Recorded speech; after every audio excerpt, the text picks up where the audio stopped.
மாற்றத்தால் தலைமை செயலகத்தில் உள்ள அதிமுக தலைவர்களின் படங்கள் அகற்றம். ஊட்டி சுற்றுலா தலங்கள் மேம்படுத்தப்படும், ரோப்கார் திட்டம் கொண்டுவரப்படும் என வெற்றி வேட்பாளர் உறுதி. கவர்னர் மாளிகையில் எளிய முறையில் பதவியேற்க உள்ளார் ஸ்டாலின். 4 தொகுதி வெற்றியால் சபதத்தை நிறைவேற்றிவிட்டோம் என முருகன் பெருமிதம். திரிணாமுல் கட்சித் தலைவர் மம்தா இரவு கவர்னரை சந்திக்கிறார். 5ஆம் தேதி பதவியேற்கிறார்.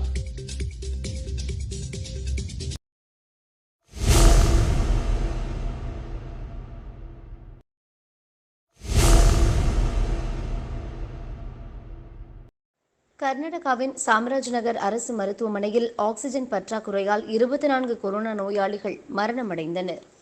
அங்கு 140க்கும் மேற்பட்ட நோயாளிகள் சிகிச்சை பெற்று வந்தனர். நேற்று நள்ளிரவு மருத்துவமனையில் இருந்த ஆக்ஸிஜன் தீர்ந்து போனது. மைசூரில் இருந்து வரவேண்டிய ஆக்ஸிஜன் உரிய நேரத்தில் வந்து சேரவில்லை. அதன் காரணமாக உயிரிழப்பு நேர்ந்துள்ளது.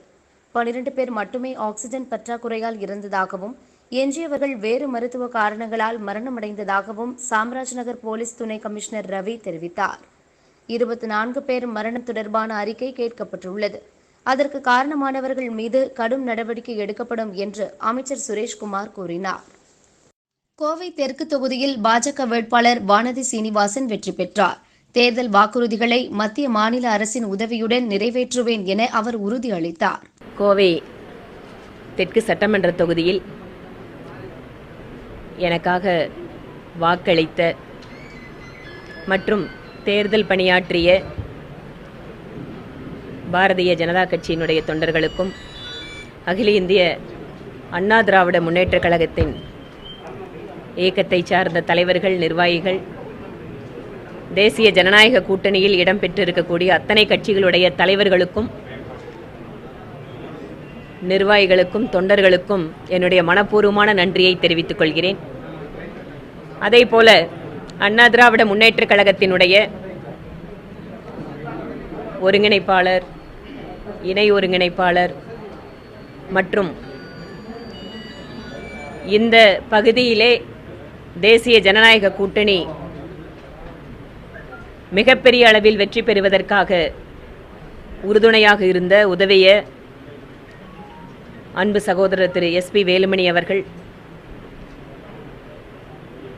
அண்ணா திராவிட முன்னேற்றக் கழகத்தினுடைய இந்த மாவட்ட செயலாளர் அருமை சகோதரர் திரு அம்மன் அர்ஜுனன் அவர்கள் மற்றும் ஊடகத்துறையை சார்ந்த சகோதர சகோதரிகள் எல்லாருக்கும் என்னுடைய மனப்பூர்வமான நன்றிகளை தெரிவித்துக் கொள்கிறேன். என்னைப் போலவே இந்த சட்டமன்ற தேர்தலில் வெற்றி பெற்றிருக்கக்கூடிய அத்தனை சட்டமன்ற உறுப்பினர்களுக்கும் என்னுடைய மனப்பூர்வமான வாழ்த்துக்கள். அதேபோல ஆட்சி அமைக்கக்கூடிய திராவிட முன்னேற்றக் கழகத்தினுடைய தலைவர் திரு MK ஸ்டாலின் அவர்களுக்கும் எங்கள் வாழ்த்துக்களை தெரிவித்துக் கொள்கிறோம். அமையக்கூடிய தமிழக அரசாங்கம் ஆக்கப்பூர்வமான வகையில் மக்கள் பணிகளை மேற்கொள்ளவும்,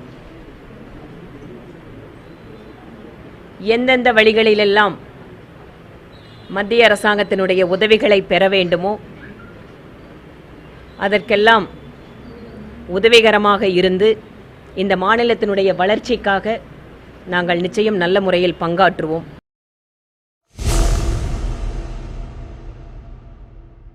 ஊட்டி சட்டசபை தொகுதியில் காங்கிரஸ் வேட்பாளர் கணேஷ் 2வது முறையாக வெற்றி பெற்றுள்ளார்.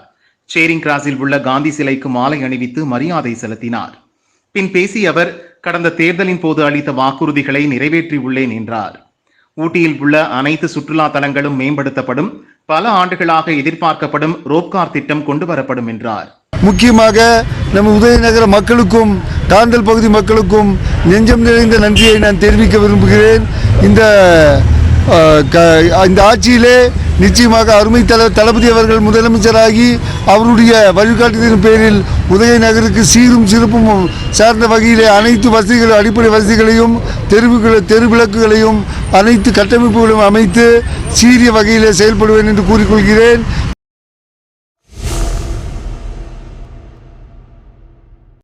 திமுக ஆட்சியை பிடித்துள்ளது. முதல்வராக ஸ்டாலின் 7ஆம் தேதி பதவியேற்கிறார். ஆட்சி மாற்றம் ஏற்பட்டுள்ளதை அடுத்து தலைமை செயலகத்தில் உள்ள முன்னாள் அமைச்சர்களின் அறைகள் காலி செய்யப்பட்டு வருகிறது. அறைகளை சுத்தம் செய்யும் பணி நடந்து வருகிறது. அமைச்சர்களின் உடைமைகளை அவரவர் வீடுகளுக்கு கொண்டு செல்கின்றனர். முதல்வர், துணை முதல்வர், அமைச்சர்களின் அறைகளில் இருந்த எம்ஜிஆர், ஜெயலலிதா படங்கள் அகற்றப்பட்டுவிட்டன. அறைகளின் வாசலில் இருந்த பெயர் பலகைகள் அகற்றப்பட்டுள்ளன. ஒரு பக்கம் மாஜி அமைச்சர்களின் அறைகள் காலியாகிக் கொண்டிருக்க, இன்னொரு புறம் ஸ்டாலின் அமைச்சரவையில் இடம்பெறப் போகும் புதிய அமைச்சர்களுக்காக அறைகளை தயார் செய்யும் பணியில் ஊழியர்கள் முழுவீச்சில் ஈடுபட்டுள்ளனர்.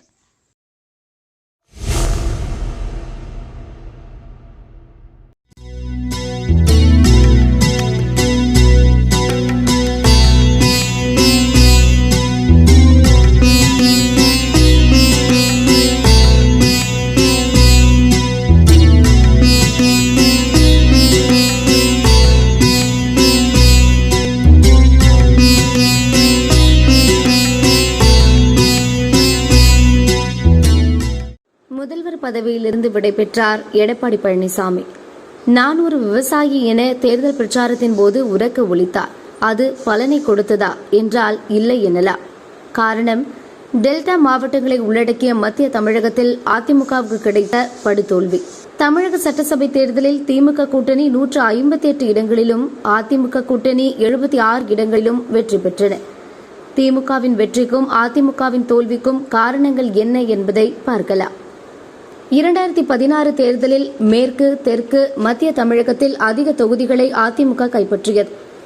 அப்போது வட தமிழகத்தில் மட்டும்தான் திமுக அதிக தொகுதிகளை பெற்றிருந்தது. இந்த தேர்தலில் மத்திய தமிழகம், தென் தமிழகத்தில் அதிமுக படுதோல்வியை சந்தித்திருக்கிறது. பெரும்பாலான சீட்டுகளை திமுக கைப்பற்றியது. வழக்கம் போல வட தமிழகத்தில் அதிமுகவுக்கு இடம் தராமல் சீட்டுகளை திமுக அள்ளியது. வட தமிழகத்தில் மொத்தம் 84 சீட்டுகள். இதில் அதிமுகவுக்கு 19 சீட்டுகள் தவிர மற்ற 65 சீட்டுகளை திமுக தன்வசமாக்கியது. சென்னையின் 16 சீட்டுகளில் 15ஐயும், திருவள்ளூரின் 10 சீட்டுகளையும் திமுக கைப்பற்றி அம்மாவட்டங்கள் தனது கோட்டை என பறைசாற்றியது. வட தமிழகத்தில் உள்ள காஞ்சிபுரம், செங்கல்பட்டு, வேலூர், ராணிப்பேட்டை, திருப்பத்தூர் மாவட்டங்களிலும் கணிசமான தொகுதிகளை திமுக கைப்பற்றியது. வன்னியர்களின் ஓட்டுகளை கவர கடைசி நேரத்தில் 10.5% உள் ஒதுக்கீட்டை அதிமுக அரசு வழங்கியது எதிர்மறையான விளைவை ஏற்படுத்தியிருக்கிறது. அதனால் வன்னியர் அல்லாதோரின் ஆதரவு திமுக கூட்டணிக்கு கிடைத்திருக்கிறது. அது மட்டுமல்லாமல் பல தொகுதிகளில் தலித் மற்றும் சிறுபான்மை ஓட்டுகள், சில தொகுதிகளில் ஆளுங்கட்சி மீதான அதிருப்தி ஆகிய காரணங்களும் வட தமிழகத்தில் திமுக மிக எளிதாக வெற்றி பெற வழிவகுத்திருக்கிறது. அடுத்ததாக மத்திய தமிழகம் திருச்சி, கரூர், புதுக்கோட்டை, பெரம்பலூர், தஞ்சாவூர், திருவாரூர், நாகப்பட்டினம், மயிலாடுதுறை ஆகிய மாவட்டங்களை உள்ளடக்கிய மத்திய தமிழகத்தில் மொத்த சீட்டுகள் 36. இதில் திமுக கூட்டணி கைப்பற்றியது 31. அதிமுக அணிக்கு 5 தான் கிடைத்தது. 16.3 லட்சம் விவசாயிகளுக்கு 12,000 கோடி ரூபாய் விவசாய கடனை தள்ளுபடி செய்தது அதிமுகவுக்கு கை கொடுக்கவில்லை. மாறாக நெல்லுக்கு குவிண்டாலுக்கு 2,500 ரூபாய் குறைந்தபட்ச ஆதார விலை வழங்கப்படும் என ஸ்டாலின் அளித்த வாக்குறுதியை விவசாயிகள் நம்பியதால் திமுகவின் வெற்றி சாத்தியமாகியிருக்கிறது என்கின்றனர் தஞ்சாவூர் காவிரி விவசாயிகள் சங்கத்தினர். அடுத்தது தென் தமிழகம். அங்குள்ள மொத்த தொகுதிகள் 60. இதில் 43இல் திமுக கூட்டணி வெற்றி பெற்றிருக்கிறது. அதிமுக கூட்டணிக்கு கிடைத்தது 17 தான். கடந்த முறை அதிமுகவுக்கு கை கொடுத்த தென் தமிழகம் இந்த முறை கைவிட்டுவிட்டது. தூத்துக்குடி துப்பாக்கிச்சூடு, போலீஸ் கஸ்டடியில் தந்தை மகன் கொலை உள்ளிட்ட விவகாரங்கள் தென் தமிழகத்தில் அதிமுகவுக்கு எதிரான அலையை ஏற்படுத்திவிட்டது.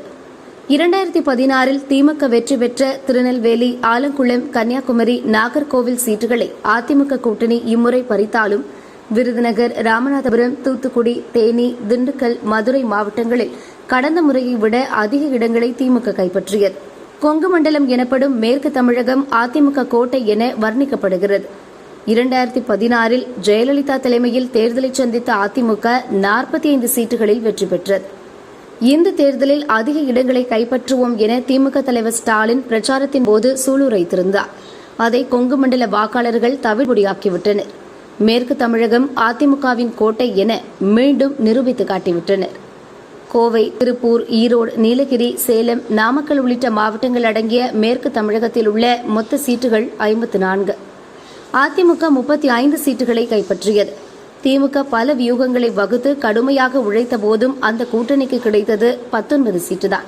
கோவை மாவட்டத்தின் 10 இடங்களையும் அதிமுக கூட்டணி தனதாக்கியது.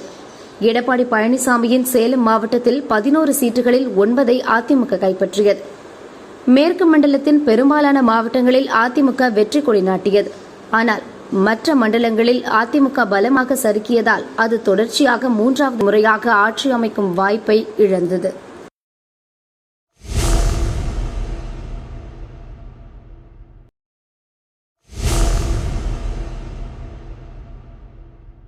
அதிமுகவின் உள்கட்சி பிரச்சினையால் புதிதாக உருவான தினகரனின் அமமுக இந்த தேர்தலில் தனி அணியாக களம் கண்டது.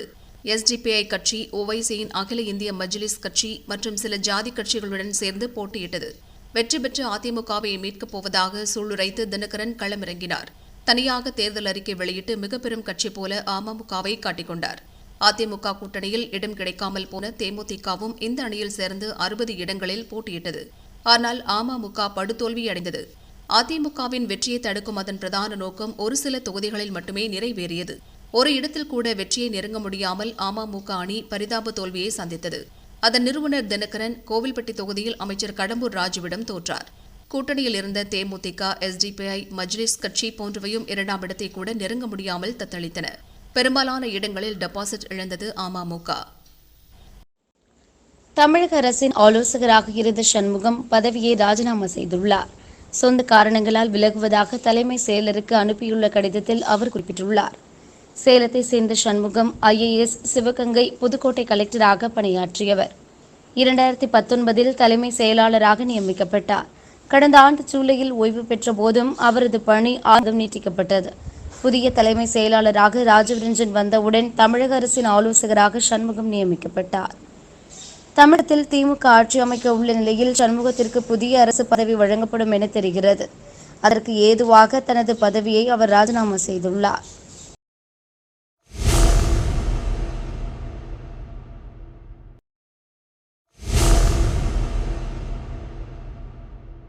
தமிழக சட்டசபை தேர்தலில் திமுக கூட்டணி 159 இடங்களில் வெற்றி பெற்றுள்ளது. திமுக தலைவர் ஸ்டாலின் தமிழக முதல்வராக பதவியேற்க உள்ளார். 75 இடங்களை பிடித்து அதிமுக தோல்வியை தழுவியது. இதையடுத்து பழனிசாமி தலைமையிலான அமைச்சரவை இன்று ராஜினாமா செய்துள்ளது. பழனிசாமியும் சேலத்தில் இருந்தபடி தனது ராஜினாமா கடிதத்தை கவர்னர் பன்வாரிலால் புரோஹித்துக்கு அனுப்பியுள்ளார். அதே நேரம் புதிய முதல்வராக பதவியேற்க உள்ள ஸ்டாலினுக்கு பழனிசாமி வாழ்த்து தெரிவித்துள்ளார். தமிழக சட்டசபை தேர்தலில் போட்டியிட்ட சினிமா நட்சத்திரங்கள் படுதோல்வியை சந்தித்துள்ளனர். நடிகரும் திமுக தலைவர் ஸ்டாலின் மகனுமான உதயநிதி மட்டும் சேப்பாக்கம் தொகுதியில் வெற்றி பெற்றார். மக்கள் நீதி மய்யம் கட்சித் தலைவரும் நடிகருமான கமல்ஹாசன் கோவை தெற்கு தொகுதியில் தோற்றுப்போனார். மக்கள் நீதி மய்யம் சார்பில் மயிலாப்பூர் தொகுதியில் போட்டியிட்ட நடிகர் ஸ்ரீபிரியா, விருகம்பாக்கம் தொகுதியில் போட்டியிட்ட பாடலாசிரியர் ஸ்னேகன், பாஜக சார்பில் 1000 விளக்கு தொகுதியில் போட்டியிட்ட நடிகை குஷ்பு, திருவெற்றியூர் தொகுதியில் போட்டியிட்ட நாம் தமிழர் கட்சி ஒருங்கிணைப்பாளரும் இயக்குநருமான சீமான் ஆகியோர் பெரும் தோல்வியை சந்தித்துள்ளனர். அதேபோல் நாம் தமிழர் கட்சியிலிருந்து வெளியேறி தனி கட்சி துவக்கி தொண்டாமுத்தூர் தொகுதியில் போட்டியிட்ட நடிகர் மன்சூர் அலிகான், விருகம்பாக்கம் தொகுதியில் சுயேட்சையாக போட்டியிட்ட நடிகர் மயில்சாமி ஆகியோரும் தோல்வியடைந்துள்ளனர்.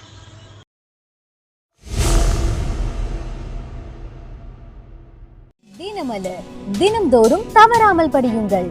திங்கள் தோறும் மாணவர்களுக்கான பட்டம் இணைப்பு, வெள்ளிதோறும் வீடுகளை மணக்க வைக்கும் ஆன்மீக மலர் புத்தக இணைப்பு, சனிதோறும் குழந்தைகளுக்கான சிறுவர் மலர் புத்தக இணைப்பு, ஞாயிறு தோறும் வாரமலர் புத்தக இணைப்பு.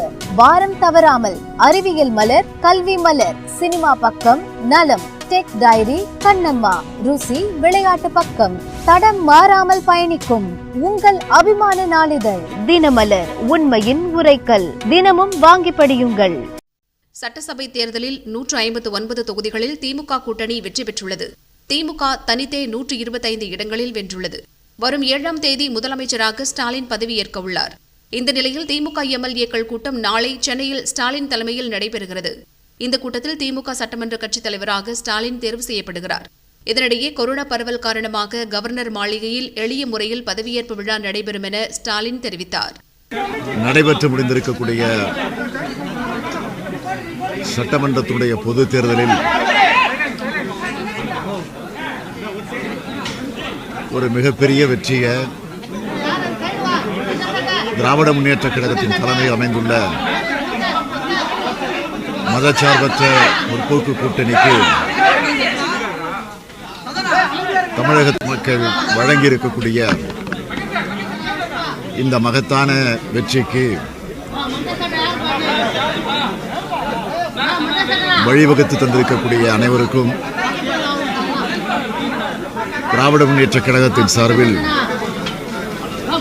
என்னுடைய இதயபூர்வமான நன்றிய வணக்கத்தை நான் தெரிவித்துக் கொள்ள விரும்புகிறேன்.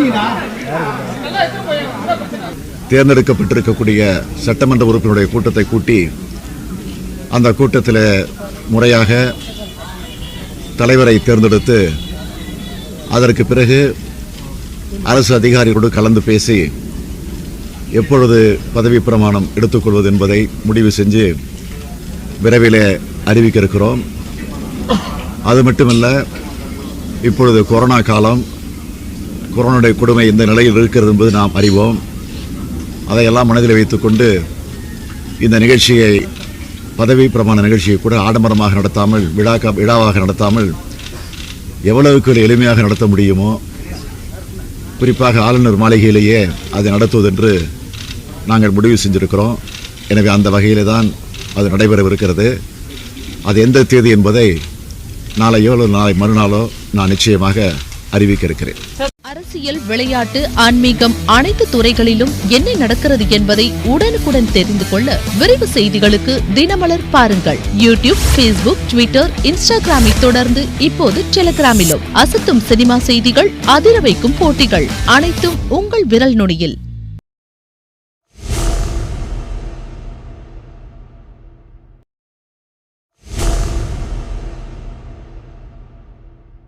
திண்டுக்கல் மாவட்டம் ஆத்தூர் தொகுதியில் போட்டியிட்ட திமுக வேட்பாளர் ஐ. பெரியசாமி 1.35 லட்சம் ஓட்டுகள் வித்தியாசத்தில் வெற்றி பெற்று சாதனை படைத்துள்ளார். அவரை எதிர்த்து போட்டியிட்ட அனைத்து வேட்பாளர்களும் டெபாசிட் இழந்துள்ளனர். திமுக துணை பொதுச் செயலாளர் பெரியசாமி 1989இல் ஆத்தூர் தொகுதியில் முதல் முறையாக வென்றார். 1991இல் தோல்வியடைந்தார். பின்னர் 1996இல் வென்றார். 2001இல் தோற்றார். அதன்பின் 2006, 2011, 2016 ஆகிய 3 தேர்தல்களில் ஜெயித்து ஹாட்ரிக் சாதனை படைத்தார். இம்முறை அதே தொகுதியில் 1,65,209 ஓட்டு பெற்றார். அவரை எதிர்த்த பாமக வேட்பாளர் திலகபாமா 30,241 ஓட்டு பெற்றார். இருவருக்கும் வித்தியாசம் 1,35,568 ஓட்டு. இதனால் தமிழகத்தில் அதிக ஓட்டு வித்தியாசத்தில் வென்றவர் என்று பெரியசாமி பெருமை பெற்றுள்ளார். அவரை எதிர்த்து போட்டியிட்ட 19 பேரும் டெபாசிட் இழந்தனர். தமிழகத்தில் 10 ஆண்டுகளுக்கு பிறகு திமுக மீண்டும் ஆட்சி அமைக்கிறது. தமிழக சட்டசபை தேர்தலில் பதிவான வாக்குகள் நேற்று எண்ணப்பட்டன. தொடக்க முதலே திமுக கூட்டணி முன்னணியில் இருந்து வந்தது. ஆரம்ப கட்டத்தில் அதிமுக கூட்டணி திமுகவுக்கு நெருக்கடியை கொடுத்தது. பல தொகுதிகளில் குறைந்த ஓட்டு வித்தியாசத்தில் இழுபறி நிலை ஏற்பட்டது. நேரம் செல்ல செல்ல திமுக கூட்டணி அதிக இடங்களில் முன்னிலை பெற தொடங்கியது. திமுக கூட்டணி 158 இடங்களில் வெற்றி பெற்றுள்ளது. திமுக மட்டும் 126 தொகுதிகளில் வென்று தனிப்பெரும்பான்மை பெற்றுள்ளது. அதிமுக கூட்டணி 76 இடங்களில் வெற்றி பெற்றுள்ளது. அதிமுக மட்டும் 66 தொகுதிகளில் வென்றுள்ளது. தொடர்ந்து இருமுறை ஆட்சியில் இருந்த அதிமுக ஹாட்ரிக் வெற்றியை நழுவவிட்டுள்ளது. தமிழகத்தில் 10 ஆண்டுகளுக்கு பிறகு மீண்டும் திமுக ஆட்சி அமைக்கிறது. அக்கட்சியின் தலைவர் மு. ஸ்டாலின் புதிய முதல்வராக பதவியேற்கிறார்.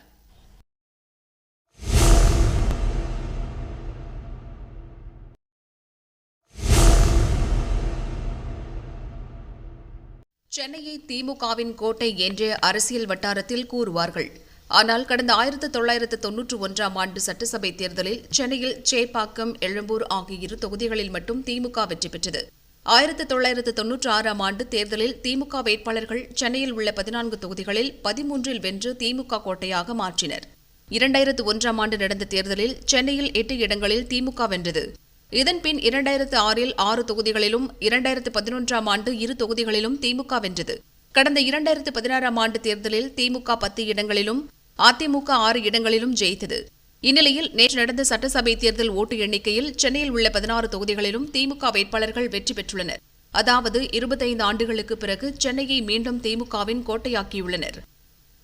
புதுச்சேரி சட்டசபை தேர்தலில் மக்கள் வழங்கிய தீர்ப்புக்கு தலை வணங்குகிறேன் என்று காங்கிரஸ் கட்சியின் முன்னாள் முதல்வர் நாராயணசாமி கூறியுள்ளார்.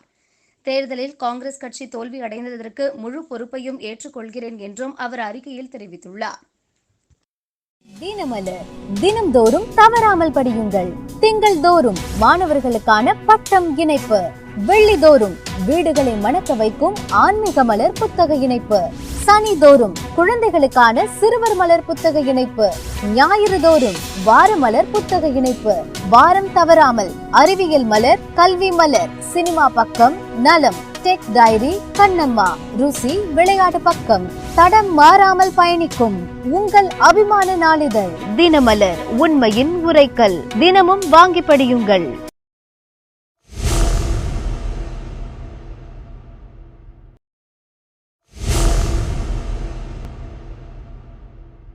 பரமக்குடி அருகே உள்ள பொதுவக்குடியை சேர்ந்த கார்த்திக் மனைவி வனிதா திமுக அனுதாபிகள். இவர் தேர்தலில் திமுக வெற்றி பெற்று ஸ்டாலின் முதல்வரானால் தனது நாக்கை அறுத்து உண்டியலில் போடுவதாக வேண்டிக் கொண்டுள்ளார். தேர்தலில் ஸ்டாலின் வென்றதை அடுத்து வேண்டுதலை நிறைவேற்ற இன்று காலை பரமக்குடி முத்தாலம்மன் கோவில் வாசலில் தனது நாக்கினை அறுத்து உண்டியலில் போட முயற்சி செய்துள்ளார். ஊரடங்கால் கோவில் திறக்காததால் நாக்கினை வாசல் படியில் வைத்துவிட்டு ரத்த வெள்ளத்தில் கிடந்தார். வனிதாவை பொதுமக்கள் பரமக்குடி அரசு மருத்துவமனைக்கு அனுப்பி வைத்தனர். தினமலர் தினம்தோறும் தவறாமல் படியுங்கள். திங்கள் தோறும் மாணவர்களுக்கான பட்டம் இணைப்பு, வெள்ளிதோறும் வீடுகளை மணக்க வைக்கும் ஆன்மீக மலர் புத்தக இணைப்பு, சனிதோறும் குழந்தைகளுக்கான சிறுவர் மலர் புத்தக இணைப்பு, ஞாயிறு தோறும் வார மலர் புத்தக இணைப்பு, வாரம் தவறாமல் அறிவியல் மலர், கல்வி மலர், சினிமா பக்கம், நலம், டெக் டைரி, கண்ணம்மா, ருசி, விளையாட்டு பக்கம், தடம் மாறாமல் பயணிக்கும் உங்கள் அபிமான நாளிதழ் தினமலர், உண்மையின் உரைக்கல். தினமும் வாங்கி படியுங்கள். தமிழகத்தில் 1996 தேர்தலில் பாஜ ஒரு இடத்தில் வெற்றி பெற்றது. 2001 தேர்தலில் திமுக கூட்டணியில் இடம்பெற்ற பாஜ 4 தொகுதிகளில் வெற்றி பெற்றது. அதன்பின் நடந்த தேர்தல்களில் பாஜ ஒரு இடம் கூட ஜெயிக்கவில்லை. இந்த தேர்தலில் அதிமுக கூட்டணியில் பாஜ 20 இடங்களில் போட்டியிட்டது. நாகர்கோவிலில் எம்.ஆர். காந்தி, கோவை தெற்கில் வானதி சீனிவாசன், திருநெல்வேலியில் நயினார் நாகேந்திரன், மொடக்குறிச்சியில் சரஸ்வதி ஆகியோர் வெற்றி பெற்றுள்ளனர். கட்சியின் மாநில தலைவர் முருகன் தாராபுரத்தில் தோல்வியடைந்தார். பெரிதும் எதிர்பார்க்கப்பட்ட அண்ணாமலையும் ஜெயிக்கவில்லை.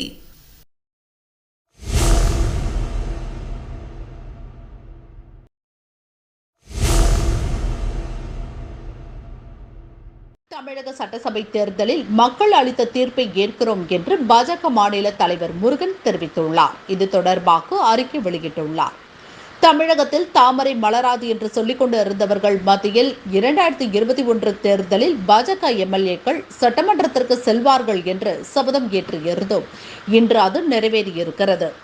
பாஜகவுக்கு 1996 ஒரு எம்எல்ஏவும் 2001 4 எம்எல்ஏக்களும் இருந்தார்கள். 20 ஆண்டுகளுக்கு பிறகு இந்த தேர்தலில் 4 எம்எல்ஏக்களை பாஜக பெற்றிருக்கிறது. அவர்களின் அனுபவம், தொலைநோக்கு சிந்தனை, ஆற்றல் தமிழக மக்களுக்கு பெரிதும் பயன்படும் என்று மாநில தலைவர் முருகன் குறிப்பிட்டுள்ளார்.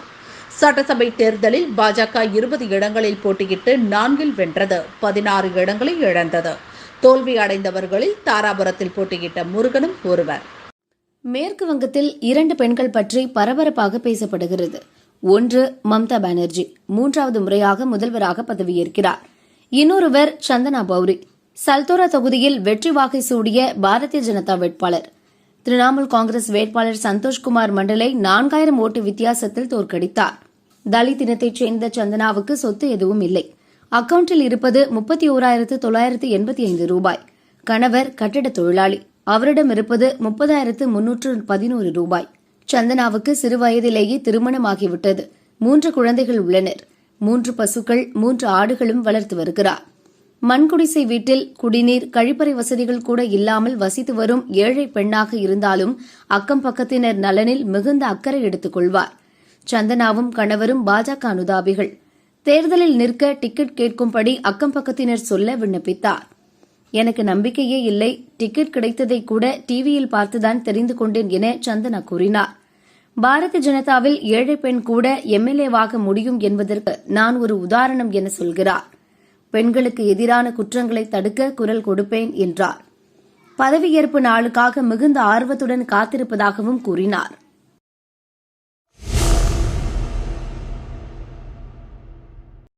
மேற்குவங்க சட்டசபை தேர்தலில் மம்தாவின் திரிணாமுல் காங்கிரஸ் கட்சி அமோக வெற்றி பெற்று தொடர்ச்சியாக 3வது முறையாக ஆட்சியை பிடித்து சாதித்துள்ளது. திரிணாமுல் காங்கிரஸ் கட்சி 213 இடங்களிலும், பாரதிய ஜனதா 77 இடங்களிலும், இடதுசாரிகள் காங்கிரஸ் கூட்டணி ஒரு இடத்திலும் வெற்றி பெற்றன. திரிணாமுல் கட்சி தலைவர் மம்தா பானர்ஜி நந்திகிராம் தொகுதியில் பாஜக வேட்பாளர் சுவேந்து அதிகாரியிடம் 1736 ஓட்டு வித்தியாசத்தில் தோல்வியை தழுவினார். ஆனாலும் அவர் 3வது முறையாக முதல்வராக பதவியேற்கிறார். 5ஆம் தேதி நடக்கும் எளிமையான விழாவில் மம்தா முதல்வராக பதவியேற்க உள்ளதாக மேற்கு வங்க அமைச்சர் பர்தா சாட்டர்ஜி தெரிவித்தார். இன்று இரவு 7 மணிக்கு கவர்னர் ஜெக்தீப் தங்கரை மம்தா பானர்ஜி சந்தித்து ஆட்சி அமைக்க உரிமை கோருகிறார்.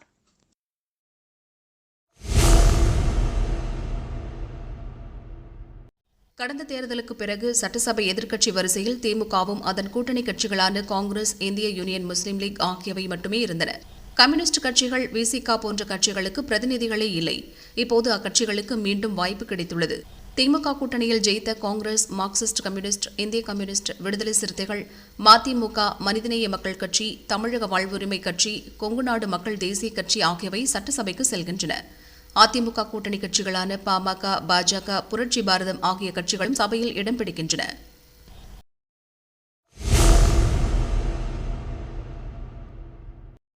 ஆந்திராவின் அனந்தபுர் மாவட்டம் இந்துபுரம் அரசு மருத்துவமனையில் 200 கொரோனா நோயாளிகளுக்கு சிகிச்சை அளிக்கப்பட்டு வந்தது. 47 பேர் ஆக்ஸிஜன் உதவியுடன் இருந்தனர். ஆக்ஸிஜன் சப்ளை லைனில் ஆக்ஸிஜன் அளவு குறைந்ததால் 8 நோயாளிகள் மூச்சு திணறி இறந்தனர். ஆத்திரமடைந்த உறவினர்கள் மருத்துவமனை கண்ணாடிகளை உடைத்து ஆர்ப்பாட்டத்தில் ஈடுபட்டனர். நோயாளிகளுக்கு போதிய ஆக்ஸிஜன் கிடைப்பதில்லை என்று அவர்கள் குற்றம் சாட்டினர்.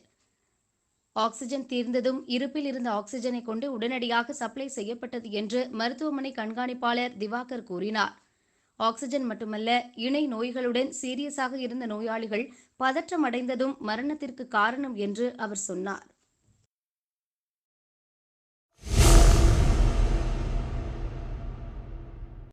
கொங்கு மண்டலம் எம்ஜிஆர் காலத்திலிருந்தே அதிமுகவின் கோட்டையாக இருந்து வந்தது. ஜெயலலிதா காலத்திலும் இதே நிலை நீடித்தது.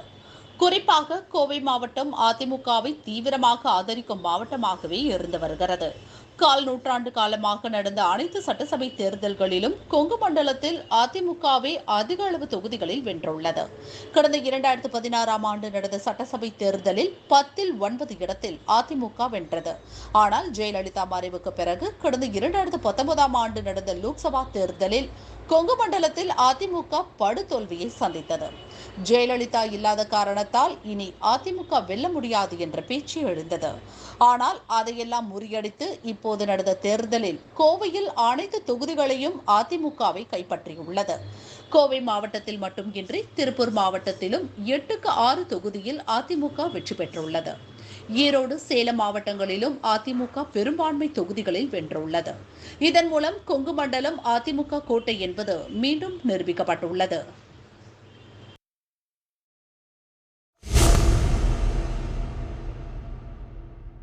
சட்டசபை தேர்தலில் வாக்களித்த மக்கள் மற்றும் அதிமுக கூட்டணி கட்சி வேட்பாளர்கள் கட்சியினருக்கு நன்றி தெரிவித்துக் கொள்வதாக OPS, EPS கூட்டாக அறிக்கை விடுத்துள்ளனர். 10 ஆண்டுகால அதிமுக ஆட்சியில் தமிழக வளர்ச்சிக்கு செய்யப்பட்ட பணிகளை மக்கள் அறிவார்கள். நிர்வாகம் என்ற நாணயத்தின் ஒரு பக்கம் ஆளும் கட்சி, மற்றொரு பக்கம் எதிர்க்கட்சி. ஆட்சி சரியாக செயல்படுவதை உறுதி செய்யும் கடமையும் பொறுப்பும் எதிர்க்கட்சிக்கு இருக்கிறது. அதை உணர்ந்து செய்ய வேண்டிய பணிகளை மன தூய்மையுடன் நிறைவேற்றுவோம் என்று OPS, EPS குறிப்பிட்டுள்ளனர்.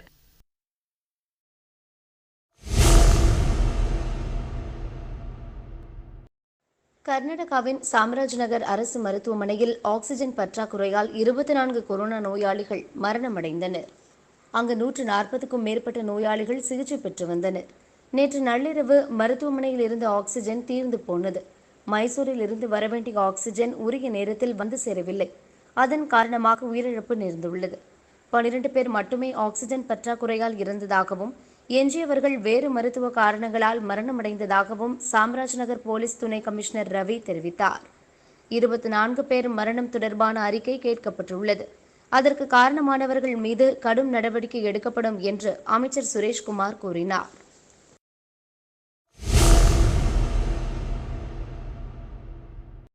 புதுச்சேரியில் மொத்தம் 30 தொகுதிகள் உள்ளன. மெஜாரிட்டிக்கு 16 தொகுதிகள் தேவை. தேசிய ஜனநாயக கூட்டணி 16 இடங்களை கைப்பற்றி இருப்பதால் ஆட்சி அமைக்கும் வாய்ப்பை பெற்றுள்ளது. அந்த கூட்டணியில் என்ஆர் காங்கிரஸ் 16 இடங்களில் போட்டியிட்டு 10ல் வெற்றி பெற்றது. பாஜக 9ல் போட்டியிட்டு 6 இடங்களை கைப்பற்றியது. இந்த கூட்டணியில் 5 இடங்களில் போட்டியிட்ட அதிமுக அனைத்து தொகுதிகளிலும் தோற்றுவிட்டது. என்ஆர் காங்கிரஸ் தலைவர் ரங்கசாமி ஏனாம் தொகுதியில் தோற்றபோதும் தட்டாஞ்சாவடி தொகுதியில் வெற்றி பெற்றார். ஐக்கிய முற்போக்கு கூட்டணி 8 இடங்களை கைப்பற்றியது. அந்த கூட்டணியில் 15 இடங்களில் போட்டியிட்ட காங்கிரஸ் 2இல் வெற்றி பெற்றது. 13 இடங்களில் போட்டியிட்ட திமுக 6இல் வெற்றி பெற்றது. எஞ்சிய 6 தொகுதிகளை சுயேட்சைகள் கைப்பற்றினர்.